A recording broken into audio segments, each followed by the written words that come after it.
Meet Jess and her dog Nutmeg. Now, it's true to say this beautiful Jack Russell puppy is adorable, but also a handful.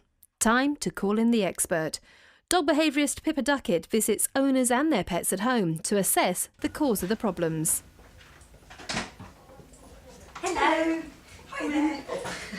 This is Nutmeg, is it? This is Nutmeg. Lovely. Nice to meet you. I'm Pippa. Hi, Jessica. Hello. Hello. Right, I'm just going to ignore her at the moment. I'll explain everything that I'm doing. What are the main sort of problems that you have with her? Obviously, excitement when you come in and things like that. And That's the main thing. She gets very overexcited when new people come in, or when we come back in again. She gets very excited, wants to jump up, and sort of she nips a tiny bit. Right. Dogs respond to 4 main rewards. Eye contact is hugely powerful. Us as humans, we sort of just rely on our voice now and what we're saying. But eye contact to dogs is absolutely key, really. What you probably find when you come in through the front door is the first thing you do, she's such a cute little bundle here, first thing you do is look at her. So that's an invitation to do something. If you were to stand outside and stare at someone, or you're in a pub or something, you stare at someone for too long, they will come up to you and say, what do you want? So eye contact is hugely powerful. Touching them, talking to them and feeding them. Now, if you come in the front door, for example, and she's all excited and you look at her, and if you tell her no and push her down, that's eye contact, touching her and talking to her. So there's 3 rewards for doing that behaviour. Wouldn't matter if you said no, so you're blue in the tooth, she will just carry on doing it, because even though you're saying no, she's still getting that attention. So by far the better way is use your body. 95% of what dogs respond to is body language. So, for example, she's being good now, which is amazing. But should you be jumping up, what I would do, if I were to look at her and push her down and say no, that's 3 rewards for doing that behaviour. So what I would do is turn away, use your body, be very negative like that.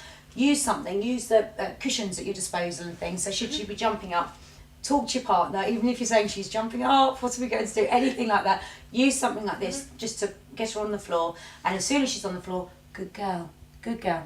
And what you've done there is completely change the balance. So instead of inadvertently rewarding all the negative behaviour, you're telling her what's right, and you're going to get a dog that's calmer and much more relaxed.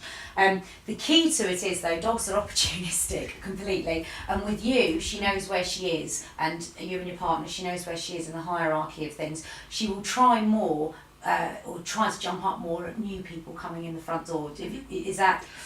Yeah, it's mainly, especially when we first got her as a puppy, and everyone wanted to come round and see her, and it was just so hard. It was never an enjoyable experience. She was just so out of control and jumping up and just dashing around, and it was sort of, it's just embarrassing apart from anything else. She'd really want to show off. Isn't she cute? And she's sort of like snapping at them and jumping around, and we found it really hard to be able to keep control of that situation. And just keep, you're absolutely, that's exactly as many dogs experience. And what you're doing though is training them that every time someone comes in the front door, they get this attention, and they get overexcited, and that's just learned behaviour then. So every time there's a knock at the front door, a dog will go crazy like that. So the key thing is to train your guests, and I know that sounds silly, but you need to tell people, warn them before they come to the house, do not look at her when you first come in.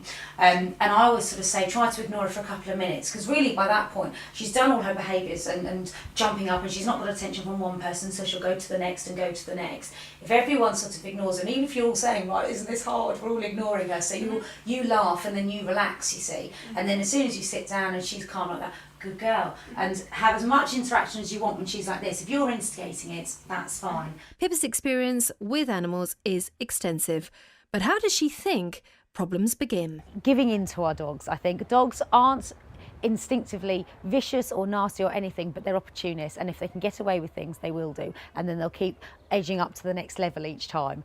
So people who've ended up with aggressive dogs, there's been a sequence of events and behaviours that they've let the dog get away with before that.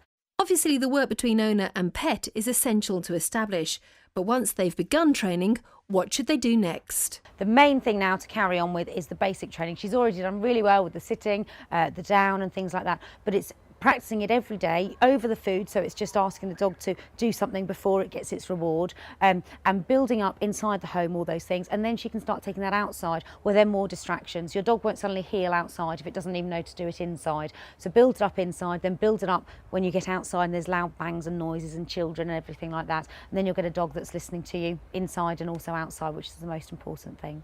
To find out more about Pippa and her work, visit the website bestbehaviourschoolfordogs.co.uk or call 0779 100 204.